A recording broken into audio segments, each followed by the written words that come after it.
Hello friends, नमस्कार। स्वागत है आपका न्यू स्टडी में। दोस्तों आज से हम इंडियन ज्योग्राफी शुरू करेंगे और दोस्तों सारे सीरियल वाइज चैप्टर आएंगे इंडियन ज्योग्राफी के।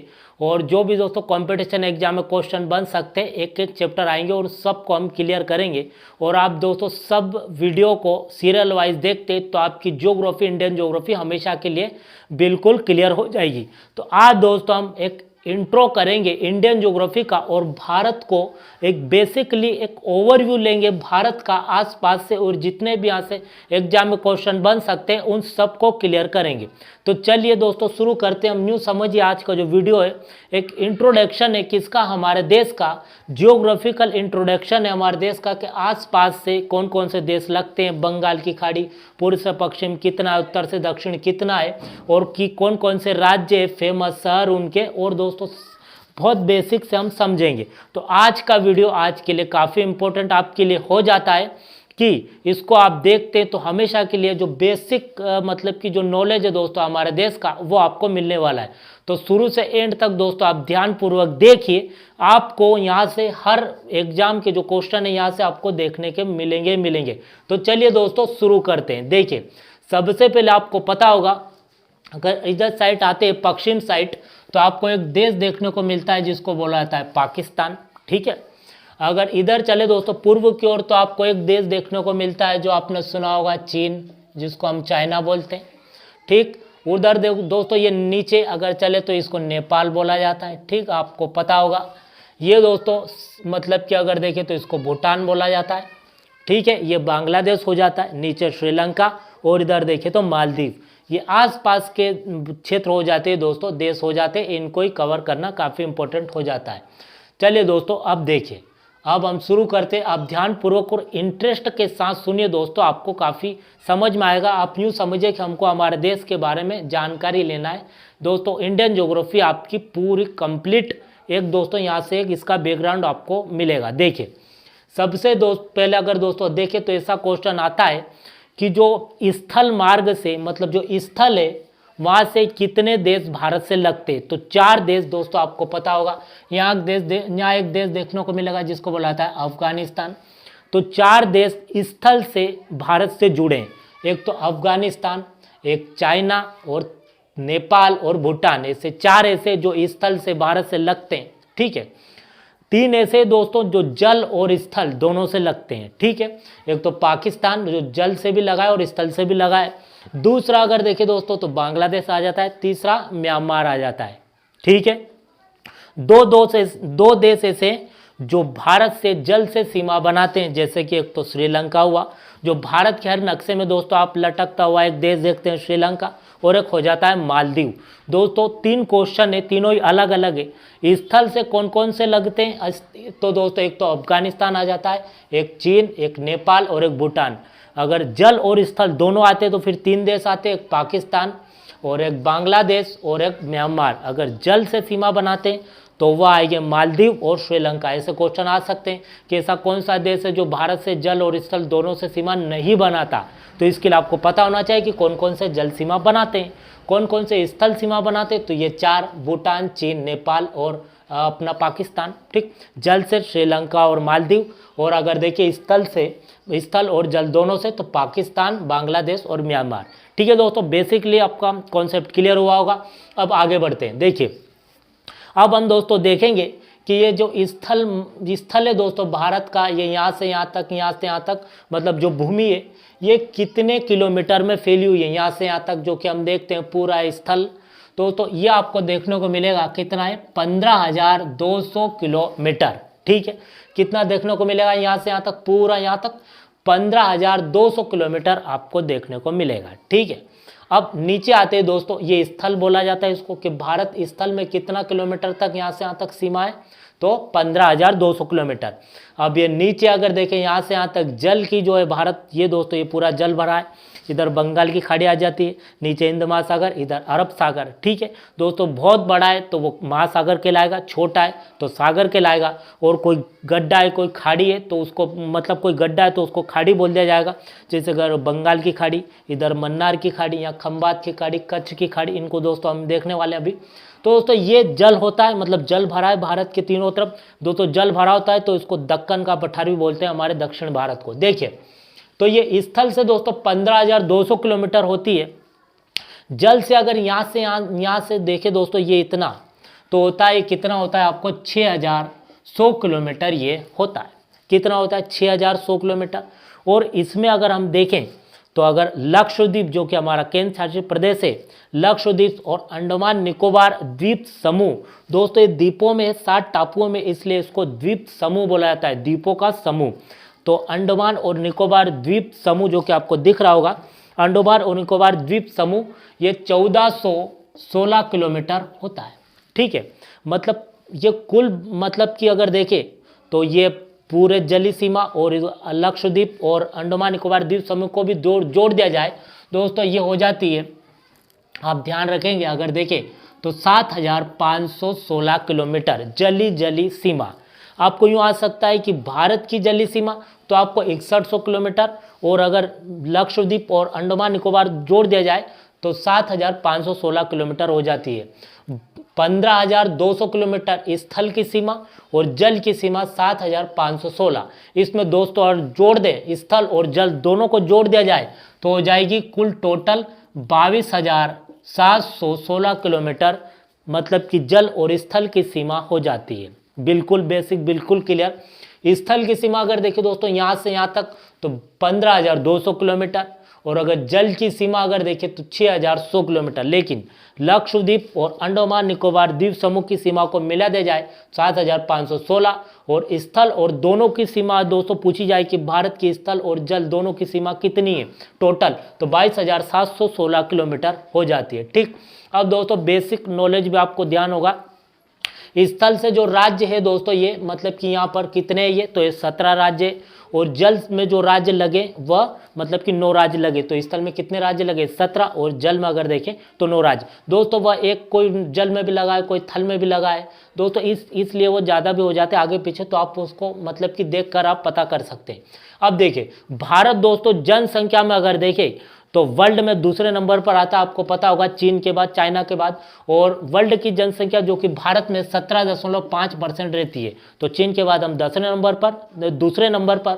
और अगर देखें तो प्रतिशत में तो हमारा 17.5% रहती है, जो कि दोस्तों 2011 जनगणना के अनुसार, अब 2021 में होने वाली है दोस्तों, तो आगे पीछे आंकड़े होंगे 2011 जनगणना के अनुसार। अब देखिए इसके बाद क्षेत्रफल में तो भारत दोस्तों अगर देखें तो क्षेत्रफल में आता है 7वें नंबर पर।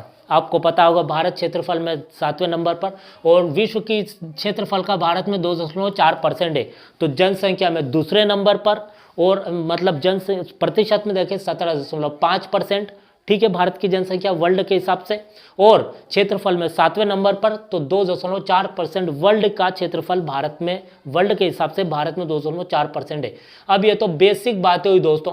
अब हम देखेंगे कि स्थल से मतलब हमारे राज्य कितने देशों को छूते हैं। ठीक है, मतलब एक देश से हमारे कितने राज्य लगते हैं, मतलब इंटरनेशनल बाउंड्री को हम दोस्तों देखने वाले हैं यहाँ से यहाँ तक। ठीक है, तो देखिए दोस्तों आपको एक सूत्र याद रखना है, आपको पता होगा बचपन में MBA, ठीक, ये आपको याद रखना है। बचपन में छोड़ दीजिए दोस्तों, बचपन MBA, ये दोस्तों देश से देशों को याद रखने का एक सूत्र है। देखिए B से होता है दोस्तों बांग्लादेश, ठीक है, और च से होता है चाइना, और अगर प से अगर देखें तो पाकिस्तान, और न से नेपाल, ठीक है, और म से म्यांमार, और बी से भूटान, और ए से अफगानिस्तान जो कि इधर है ना दोस्तों, ये होते। अब इन सब को हमको देखना है बारी बारी से कि इन देशों को हमारे कितने राज्य लगते हैं।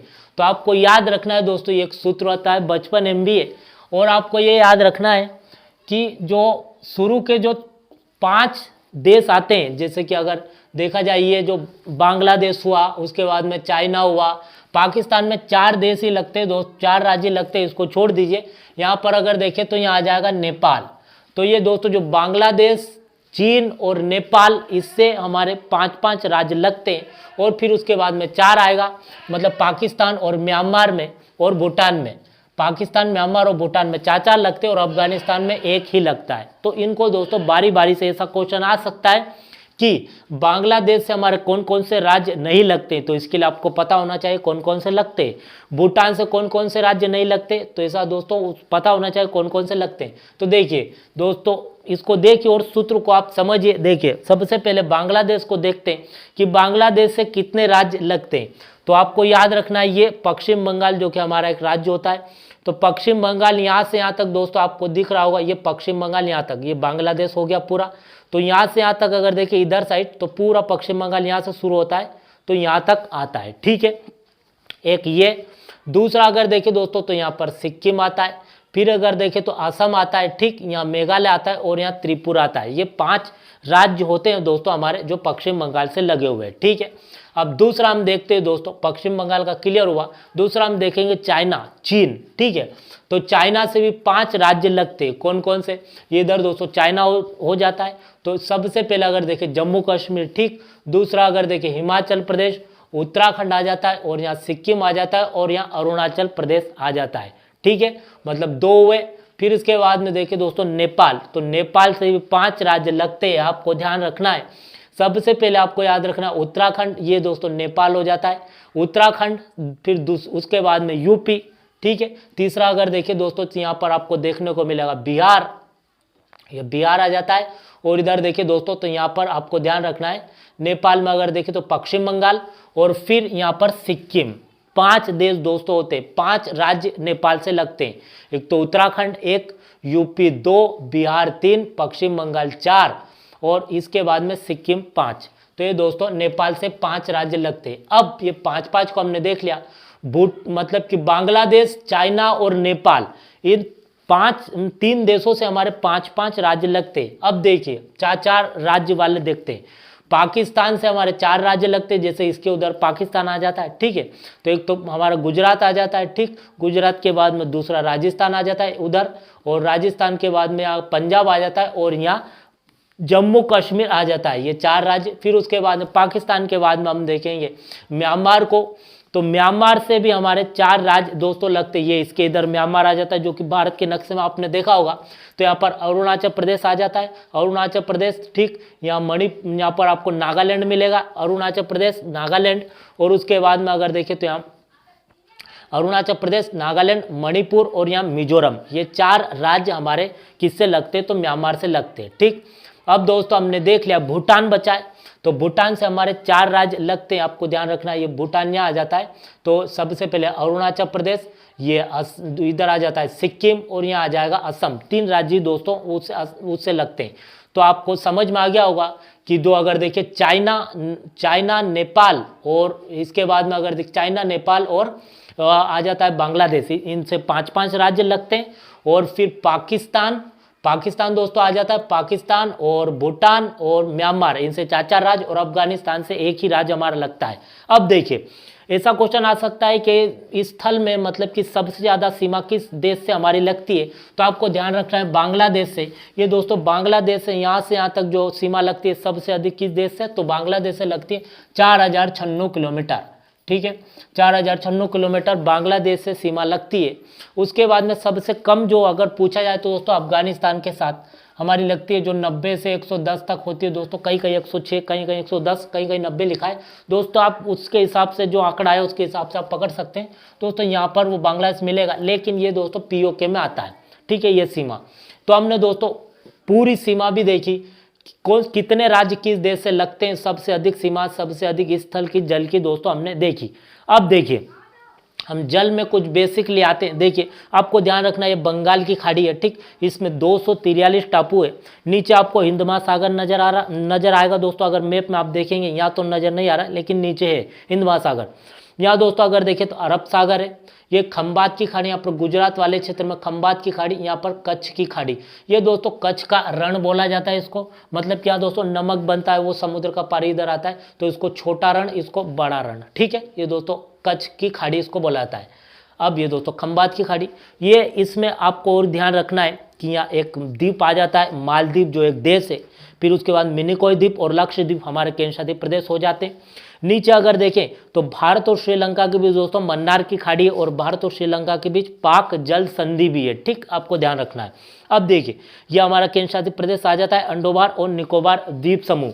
दोस्तों इस टापुओं में है इसलिए इसको द्वीप समूह बोला जाता है। जैसे यहाँ पर उत्तर अंडमान आएगा, ठीक, मध्य अंडमान, दक्षिण अंडमान, उसके बाद में अगर देखें तो कार निकोबार, छोटा निकोबार, ग्रेट निकोबार, दक्षिण निकोबार, ऐसे दोस्तों 7 टापुओं में तो अंडमान निकोबार द्वीप समूह इसको बोला जाता है। अब ये हमने बेसिक बातें समझी। अब कुछ और दोस्तों इंपॉर्टेंट टॉपिक चीज़ों को हम डिस्कस करते हैं। देखिए कुछ सीमाओं को आपको याद रखना है। देखिए दोस्तों भारत और पाकिस्तान के बीच ये जो सीमा खींची गई 1947 में, इसको रेड क्लिफ रेखा बोला जाता है। क्या बोला जाता है? रेड क्लिफ रेखा, ठीक। और भारत और अफगानिस्तान के बीच, क्योंकि उससे पहले दोस्तों अफगानिस्तान था, पाकिस्तान तो 1947 में बना, उसके पहले यहाँ जो सीमा खींची गई तो उसके उधर अफगान को मान लिया जाए तो यहाँ पर 1869 में जो रेखा खींची गई थी उसको बोला जाता है डूरंड रेखा। तो भारत और अफगानिस्तान के बीच डूरंड रेखा और भारत और पाकिस्तान के बीच रेड क्लिफ रेखा। और कुछ मतलब कि स्थिति को देखते हुए रेखाएं बनाई गई। जैसे 1961 में भारत और चीन का युद्ध हुआ था, तो उसके बाद में ये जो क्षेत्र देख रहे हैं आप लाइट में, शायद आपको नजर नहीं आ रहा होगा लेकिन नजर आ रहा है। तो यहाँ पर दोस्तों अगर देखें तो LAC, इसको बोला था LAC लाइन ऑफ कंट्रोल, जो 1961 में भारत और चीन का युद्ध हुआ था दोस्तों, जो एक क्षेत्र चीन को देना पड़ा, अक्साई चीन जिसको बोलते हैं, तो ये क्षेत्र 1961 से दोस्तों LAC होता है। ये दोस्तों आपको ध्यान रख, ये नजर आ रहा होगा, ठीक है। यहाँ पर इसको LAC बोला, LOC बोला जाता है। भारत और चीन के बीच यहाँ पर LAC और भारत और पाकिस्तान के बीच यहाँ पर LOC है, ठीक है दोस्तों। ये मतलब स्थिति को ध्यान में रखते हुए खींची गई है।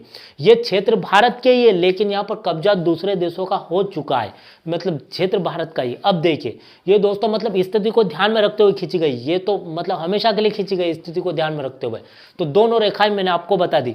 और यहाँ 1914 में अगर देखें तो भारत और चीन के बीच मैकमोहन रेखा खींची गई। यहाँ पर कहाँ पर? यहाँ पर 1914 में मैकमोहन रेखा। अब दोस्तों हमने रेखा को भी देख लिया। नीचे अब कुछ इंपॉर्टेंट मतलब डाटा को भी आपको याद रखना है। अब अक्षांतर और देशांतर के अनुसार अगर ऐसा आता है कि भारत की स्थिति कहाँ है, तो भारत की उत्तरी गोलार्ध के पूर्वी देशांतर में। और आपको ऐसा क्वेश्चन आ सकता है कि आप बताइए कि मतलब इंदिरा कोल और इंदिरा पॉइंट कहाँ है, तो आपको ध्यान रखना है इंदिरा कोल आपको मिलेगा मतलब कि यहाँ पर जम्मू कश्मीर में इंदिरा कोल, जिसका होता है, आपको समय याद रखना है 37 डिग्री 6 मिनट। क्या याद रखना है? 37 डिग्री 6 मिनट। आपको पता होगा 1 डिग्री का 4 मिनट होता है, तो 37 डिग्री 4 मिनट वहाँ से लेकर इंदिरा कोल है। वहाँ से लेकर अगर नीचे आते दोस्तों, आपने देखा होगा अक्षांतर और देशांतर में पृथ्वी में कुछ इस तरह की रेखाएं होती है और कुछ इस तरह की रेखाएं भी होती है जो मौसम से संबंधित जो समय निर्धारण, तिथि निर्धारण के लिए बनाई जाती है दोस्तों। उसमें मतलब क्वेश्चन आते हैं कि भारत का इंदिरा कोल कहाँ मिलेगा, तो जम्मू कश्मीर में। कितना है? तो 37 डिग्री 6 मिनट। और मतलब कि वो उत्तरी पॉइंट है वो। और दक्षिणतम पॉइंट पूछे तो फिर यहाँ आएगा कन्याकुमारी में, जो कि 8 डिग्री 6 मिनट होता है। लेकिन उससे भी दोस्तों नीचे तो फिर यहाँ आएगा दोस्तों आपको अंडमान और निकोबार का सबसे दक्षिणतम बिंदु है, जिसको बोला जाता है 8 डिग्री 4 मिनट, ठीक है। ये आपको याद रखना है 8 डिग्री 4 मिनट। अगर दक्षिणतम बिंदु इंदिरा पॉइंट, तो आपको याद रखना है जो सबसे दक्षिण का अंडमान निकोबार का सबसे आखिरी का जो टापू है, वहाँ पर 8 डिग्री 4 मिनट आपको मिलेगा। लेकिन कन्याकुमारी में अगर बोले तो वहाँ आपको मिलेगा 8 डिग्री 6 मिनट। लेकिन इसको दोस्तों सबसे दक्षिण का पूछा जाए तो यहाँ पर आपको मिलेगा। अब देखिए इसकी अगर लंबाई आज से पूछी जाए तो आपको ध्यान रखनी है कितनी आएगी इसकी लंबाई, 3214 किलोमीटर। मतलब इंदिरा कोल से इंदिरा पॉइंट की लंबाई आपसे पूछे तो आपको ध्यान रखना है 3214 किलोमीटर, ठीक है। यहाँ से यहाँ तक सीधी दोस्तों ये रेखा आती है। अब देखिए ये तो हमारा ये हुआ, मतलब फिर इधर नापेंगे दोस्तों, इधर भी तो रेखा खींची गई है पृथ्वी में। तो देखिए इसमें अगर आए तो आपको याद रखना है कि कहाँ इसका पॉइंट मिलेगा, तो आपको मिलेगा गुजरात का सरकरिक। आपको याद रखना है गुजरात के सरकरिक में, वहाँ पर आपको 68 डिग्री 7 मिनट से लेकर ये यूँ रेखा जा रही है दोस्तों, यूँ जा रही है अरुणाचल प्रदेश का वालंगू, वहाँ पर आपको मिलेगा 97 डिग्री 25 मिनट, ठीक है। आपको ऐसा आ सकता है कि अरुणाचल प्रदेश का वालंगू से ये गई है 68°7', मतलब 68°7' से यहाँ यूँ गई है, तो यहाँ पर 97°25'। अरुणाचल प्रदेश का वालंगु इधर पॉइंट, और इधर गुजरात का सरकरिक।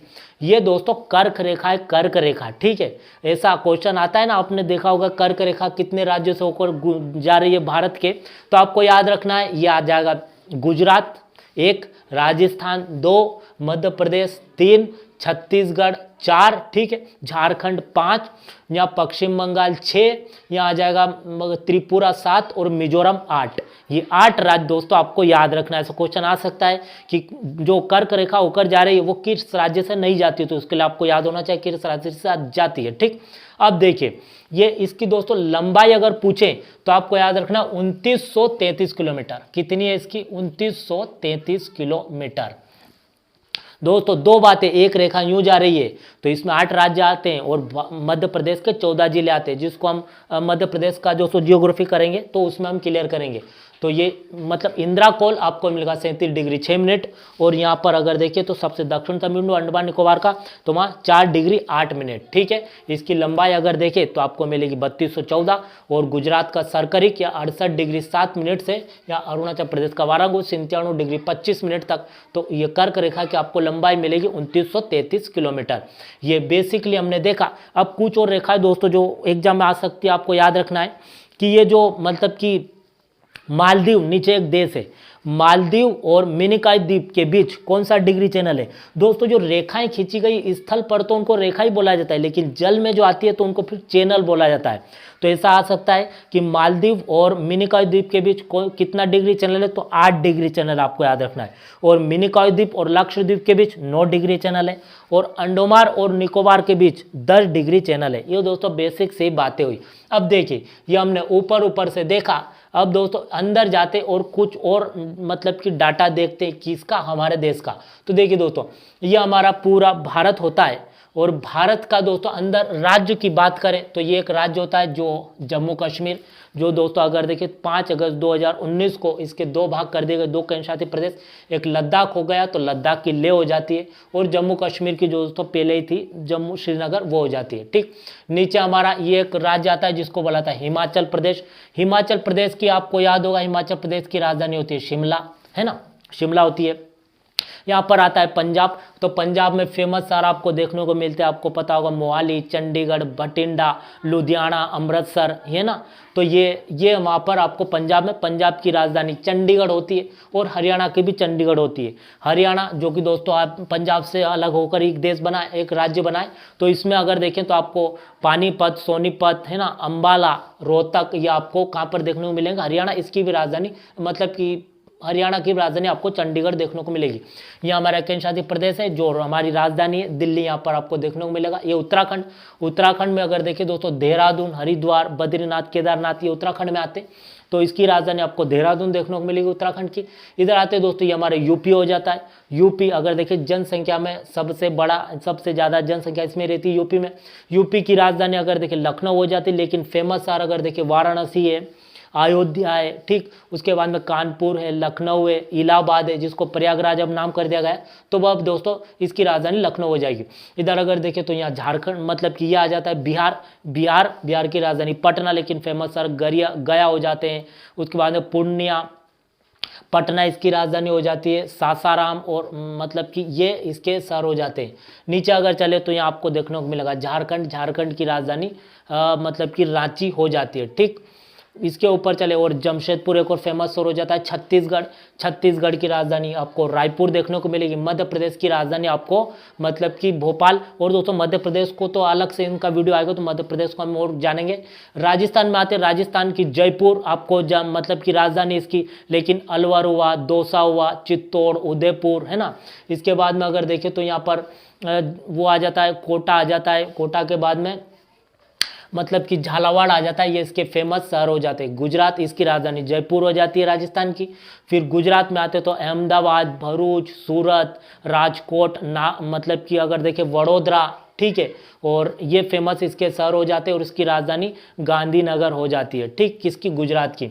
नीचे आते तो महाराष्ट्र आ जाता है। महाराष्ट्र में अगर मुंबई इसकी राजधानी हो जाती है, लेकिन नागपुर, पुणे, ठाणे, है ना। इसकी राजधानी सोलापुर, अगर देखें तो लातूर, सतारा, नासिक, ये इसके फेमस जिले हो जाते हैं किसके, महाराष्ट्र के। इसकी राजधानी मुंबई। तेलंगाना की राजधानी हैदराबाद हो जाती है, ठीक। आंध्रा, जो कि आंध्रा से अलग होकर तेलंगाना बना 2 जून 2014 को, तो इसमें अगर देखें 3 राजधानी दोस्तों आंध्रा की हो जाती है, अमरावती, कुर्नूल और विशाखापट्टनम। यहाँ आ जाता है कर्नाटका। कर्नाटक की राजधानी इसमें फेमस शहर हो जाते हैं, आपको पता होगा, बेंगलुरु और मंगलुरु, ठीक। कारसोलगढ़, इसके शहर हो जाते हैं और इसकी राजधानी बेंगलोर हो जाती है। केरला के अगर देखें तो कोच्चि, तमिलनाडु की चेन्नई, ठीक। इधर अगर देखो सिर्फ राजधानी या आपको याद रखना है, अगर देखें सिक्किम की गंगटोक हो जाती है, पश्चिम बंगाल की कोलकाता, या अरुणाचल प्रदेश की ईटानगर, या असम आ जाता है दशपुर, मेघालय की शिलांग, अगर देखो त्रिपुरा की यहाँ अगरतला, मिजोरम की आइजोल, मणिपुर की इम्फाल, नागालैंड की कोहिमा। दोस्तों जहाँ उंगली रख रहा हूँ वो राज्य है, ठीक।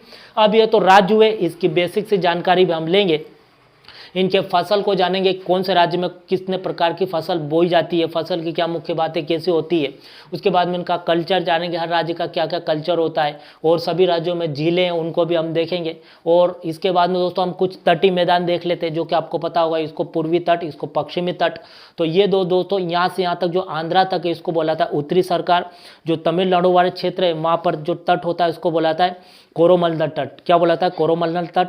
इसके बाद में अगर देखें तो यहाँ केरला वाला क्षेत्र है, इसको बोला था मालाबार तट। मालाबार तट के बाद जो गुजरात वाला क्षेत्र है दोस्तों, यहाँ पर काठियावाड़ का तट, ठीक। यहाँ पर अगर देखें तो महाराष्ट्र वाला क्षेत्र में कोंकण तट होता है। यहाँ पर अगर देखें तो यहाँ मैंगलोर तट होता है, और यहाँ मालाबार तट होता है केरला वाले क्षेत्र में। तो इसको पश्चिमी पूर्वी तट, इसको पश्चिमी तट। बंदरगाह भी आते हैं दोस्तों, बंदरगाह भी आपको ध्यान रखना है। 13 बंदरगाह होते हैं दोस्तों, जो जहाज रुकते हैं, जहाज की स्टेशन होती है वहाँ पर उनको बंदरगाह बोला जाता है।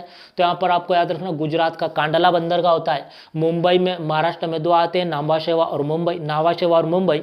गोवा में मार्मा गोवा होता है, और केरला मार्मा गोवा। और अगर बेंगलुरु में अगर देखें तो बेंगलुरु, इसका कर्नाटक का बेंगलुरु होता है।